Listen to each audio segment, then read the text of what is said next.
Hey guys, today we're going to implement a passive anti-cheat system that will trigger an alert whenever someone is suspected to be a hacker. We will do that by applying a custom patch that we will generate through GitHub.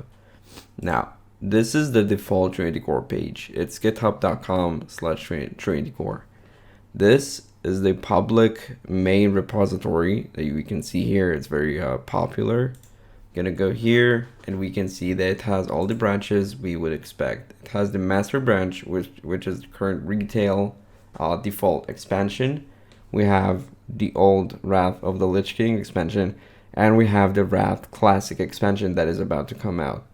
That is irrelevant for us. I just wanted to show you guys the latest update on this one. 11 hours ago. This is the name. This is the developer who pushed it. Alright, I'm gonna go back into the TrinityCore page, and we will need to go into TrinityCore Custom Changes one. We will go in here, and we will be able to see that the current default is the Wrath of the Lich King expansion. There are multiple branches here that we can see. It has many different scripts that have been maintained, or well, supposed to be maintained by autocompiler on GitHub. And let's see if this is the case, because what we need is a passive anti-cheat, this one. So we're gonna click here, and you're gonna need to do contribute and to compare. Now what this actually does is taking the base version, this default, and comparing it against this one, which is what we have selected, and it will give us all the difference that took place between the base version and this version. We will need to save it as a diff or the patch file, which we will do. And for now, through GitHub, we're able to see everything that has been modified. These are a few SQL files. These are a few CPP files. There will be a few header files, which is .h, like this. And we will need to apply all of them. This one happens to be way too large for us to see, but we can click on load diff. Just pay attention to this one. It will increase in size quite dramatically if we open everything up. And we can see that this is basically everything we need to have.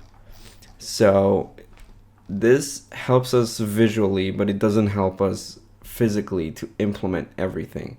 So to do that, we're gonna need to go back, and we can go into the link right here. It says /wiki. We can either go here or we can go here. Doesn't really matter. The link is identical. Going back, we can see that it has passive anti-cheat. We have the compare, which is exactly what we just saw. And we can have the diff, which gives us this version with .diff at the end, just like that.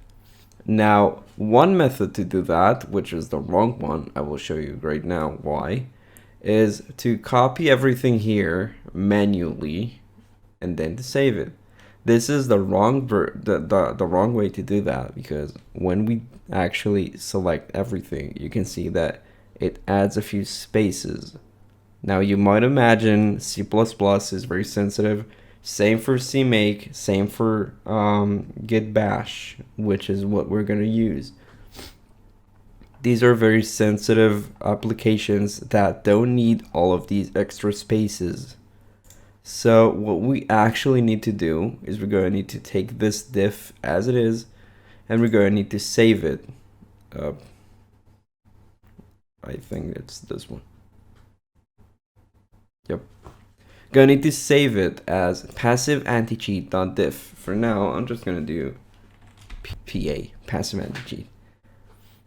PA.diff. Gonna need to save it. I saved it in the default location of my core.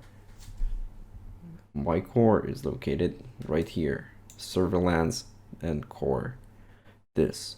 The only thing I have within this core is the transmog system that will not interfere, and even if it does, we're gonna be able to fix it real quick.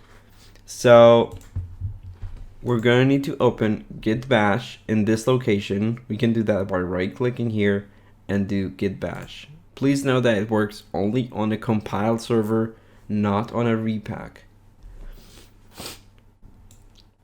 Now from here we're going to need to apply the diff, but because I suspect there will be a few issues, I'm going to need to do to implement it and to be able to see all the things that have gone wrong with it. To do that, we're going to use the git apply pa.diff and do reg, as in rejected files. Gonna hit run. It has been applied cleanly. There are a few. No, seems to be working just fine.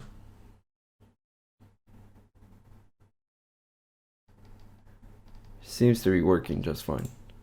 Alright, gonna need to do .reg as in rejected. Let's see if there's anything in here. I believe not, because it hasn't given me any error in here. Oh, it does nothing. Alright, that's great. Let's go back into the into CMake now. We will need to generate a brand new server from scratch. This is the core, like I've shown you previously, and because this is a new build, we're going to need to do build 3. The previous build I have, build 2, has only the transmog system in it. Gonna need to hit configure. Yes, I want to build this new folder, because we can see that if I go back in here, it doesn't give me anything. So yes, I do want to build a new folder. Hit yes, and I can do 64-bit, and I can also select here the 64-bit. If this is empty, it will generate 64-bit by default, which is okay for us. We're gonna need the 64-bit, or we can keep it empty. The result is the same. And I'm using the 2019 version. Gonna hit finish. And then we simply need to wait for it to compile after we're done generating it. So I'll be right back. Alright, we have build 3 in here. I'm gonna double click and gonna open TrinityCore.sln. It will open up the compiler, and then we're just gonna select release with debug information and gonna hit compile. Just wait for it to boot. This is a very poor machine, so I'm just gonna pause the video and we will get to the next part as soon as it is done compiling, which I assume will take about 20 minutes, something like that. So gonna see you guys soon.